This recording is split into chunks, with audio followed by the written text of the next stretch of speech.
Shalom Ubracha, nous poursuivons aujourd'hui avec la deuxième Mishnah du troisième Pérec. Nous avons vu dans la première Mishnah qu'après avoir apporté les shkalim au Beth Amikdash, il fallait prélever de ces shkalim pour ensuite acheter avec cet argent des korbanot. On ne prélevait pas tout l'argent on ne prenait pas tout l'argent qui se trouvait, on n'achetait pas non plus au fur et à mesure avec l'argent de la lishka, mais on prélevait à 3 reprises dans l'année, et ça on l'apprend aussi de versets de Psukim, et nous allons voir comment on procédait. Donc lorsque on venait à chacune de ces 3 fois que nous avons vues, donc 2 semaines avant Pessah, 2 semaines avant, 15 jours avant Pessah, 15 jours avant Shavuot et 15 jours avant Sukkot, on prélevait Beshalosh Kupot Shel Shalosh Shalosh Sein Tormin Talishka, avec 3 caisses qui contenaient chacune 3 CA. On prélevait la lishka, donc on prélevait de l'argent qu'on mettait dans ces caisses-là. Il fallait mettre donc dans ces 3 caisses à chaque fois, donc il y avait en tout 3 caisses de chaloche, chacune contenait 3 CA, donc ça vous faisait à chaque fois 9 CA d'argent, et donc 3 fois dans l'année, la même procédure. C'était marqué sur ces caisses, Aleph, Bet, Gimel, pour qu'on sache laquelle avait été prélevée en premier, et on commençait à acheter les korbanot pour le tzibur, la communauté de la première, ensuite de la deuxième, ensuite de la troisième. Rabbi Shmuel Deno Yevanit Katuv Bahem, c'était marqué en grec, Alpha, Beta, Gamla. On avait l'habitude d'écrire en Yevanit, en grec, comme c'est marqué dans le Barthénoura, parce que c'est un lachon, une belle langue, et Yaftelokim, les Yefet, Vishkomber, Leshem, c'est-à-dire que même la beauté de Yefet, donc de Yavan, se trouvait aussi dans les tentes de Shem, donc on écrivait aussi Alpha, Beta, Gamla.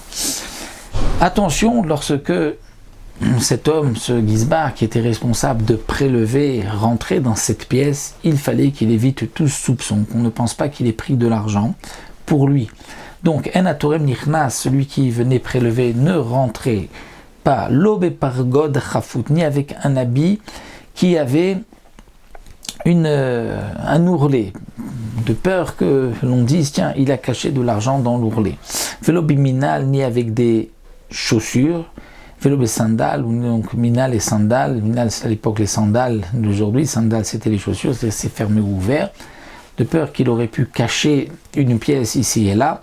Vélo bitfilin, ni même avec des tfilines, pour qu'on ne dise pas qu'à l'intérieur il a ouvert la couture, il a mis de l'argent et il est sorti. Vélo bekamia, ni avec une kamia, c'est-à-dire une amulette, une pochette où il y avait une amulette, on aurait pu dire que peut-être il a mis de l'argent dedans. Et chez Mayani, peut-être que par la suite, après avoir prélevé, ce responsable deviendra pauvre. Et les gens vont dire, ah, vous savez pourquoi il est devenu pauvre, parce qu'il a pris de l'argent. C'est pour cela qu'il a été puni et qu'il est devenu pauvre. Au contraire, chez Mayashir, s'il devient par la suite riche, on va dire, ah, on sait pourquoi il est devenu riche. De la Troumat Talishka, il a pris pour lui, il est devenu riche. Les fiches Adam Tzirlatset et d'Abriot,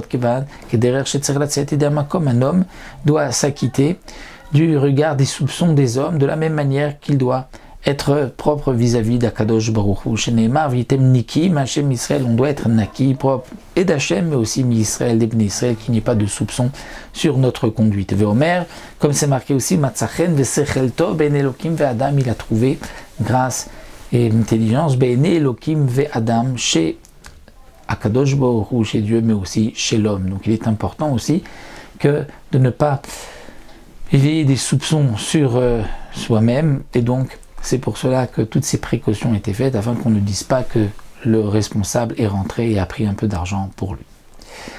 Voilà pour donc cette deuxième Mishnah. On continuera Bezrat Hashem la prochaine.